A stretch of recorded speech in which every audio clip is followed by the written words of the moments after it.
حدیثیں لکھنے بیٹھا. پہلی مرتبہ اس موقع پہ میں نے وہ حدیث پڑھی، اتفاق سے اس سے پہلے میری نظر سے نہیں گزری تھی. موسیٰ علیہ السلام کی روایت ہے، اس میں سب سے بڑا گناہ کیا ہے؟ سب سے بڑا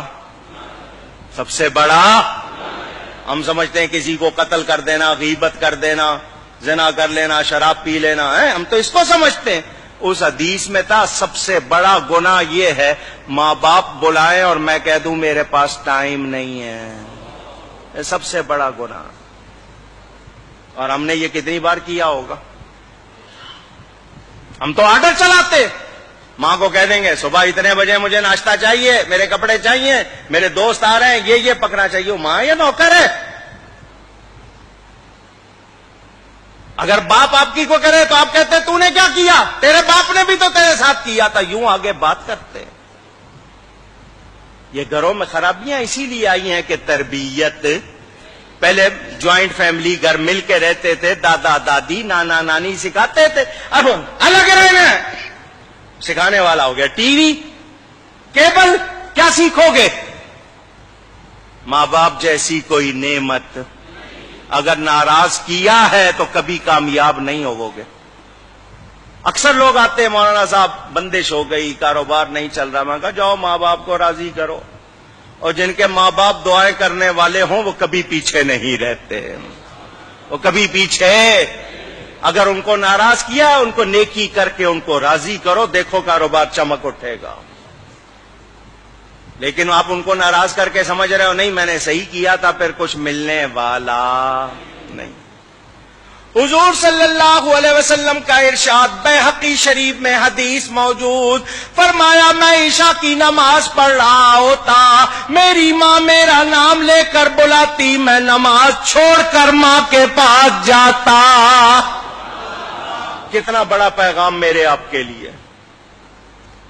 موسیٰ علیہ السلام مزاج میں تیزی تھی، اونچی بول لیتے تھے. جب جاتے تھے کوہ طور پر کلام کرنے، ماں پیچھے مصلی بچھا لیتی تھی. یا اللہ میرے موسیٰ کے مزاج میں تیزی ہے، بات کرتے ہوئے آواز اونچی ہو جائے تو معاف کر دینا. نبی تھے وہ، معصوم.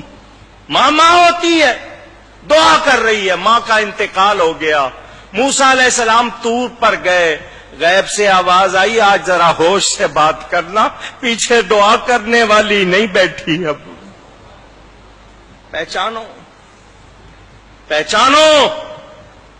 ہمارے گھروں میں بے برکتی اسی لیے ہے کہ ہم نے ماں باپ کی قدر بلا دی. مگر ماں باپ بھی بڑے عجیب ہو گئے، انہوں نے اولاد کے حقوق نہیں پہچانے. آرڈر دیتے ہیں یا مارتے ہیں یا سختی کرتے ہیں یا ان کی جو ضروریات پوری نہیں کرتے، تربیت نہیں کرتے. دونوں کو ٹھیک ہونا پڑے گا. اولاد پر ماں باپ کے 6-7 حق ہیں، ماں باپ پر اولاد کے 80 سے زیادہ حقوق ہے.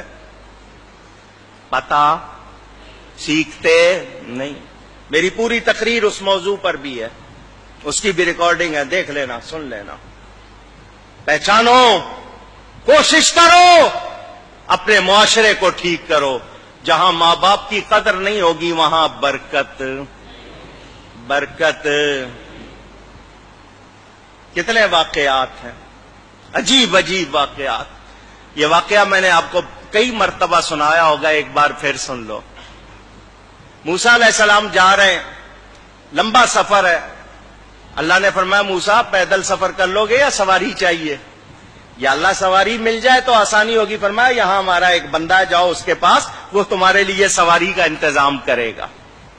موسیٰ علیہ السلام چلے گئے ان کے پاس. وہ بندہ نبی نہیں تھا، اللہ والا تھا. فرمایا میں اللہ کا نبی موسیٰ علیہ السلام. اس نے قدر کی، عزت کی. حکم. فرمایا میں نے سفر کرنا، مجھے سواری چاہیے. اس نے بادل کو اشارہ کیا، اس بندے نے، بادل نیچے آ گیا. فرمایا اس پر بیٹھ جائیے، جہاں کہیں گے پہنچا دے گا. موسیٰ علیہ السلام نبی ہیں، نبی کے ذریعے اس کی شان دکھانی تھی اللہ نے، نبی کی زبان سے لوگوں کو پتا چلے. موسیٰ علیہ السلام بیٹھ گئے اس پر. بادل جب اونچا ہوا، یا اللہ اس بندے کو یہ کمال کیسے مل گیا؟ اللہ نے فرمایا موسیٰ اس نے اپنی ماں کی بڑی خدمت کی، اپنی ماں کی بڑی خدمت کی، اس کی ماں نے ایک دعا دی تھی، اس کی ماں نے کہا تھا یا اللہ میرے بیٹے نے میری کوئی بات نہیں ٹالی، تو اس کی نہ ٹالنا، اس نے میری کوئی بات کبھی ٹالی نہیں، تو اس کی نہ ٹالنا، بس ہم اس کی ماں کی دعا کی وجہ سے اس کی ہر بات کو پورا کر دیتے۔ اندازہ کرو، ماں باپ کی قدر پہچانو، اگر وہ وفات پا گئے ان کے لیے نیکی کرو، ہر دعا میں ان کے لیے نیکی کرو، جو صدقہ دو ان کی طرف سے دو، تمہیں بھی ثواب ملے گا، تمہارا ثواب کہیں نہیں جائے گا، ان کی روح خوش ہو جائے گی۔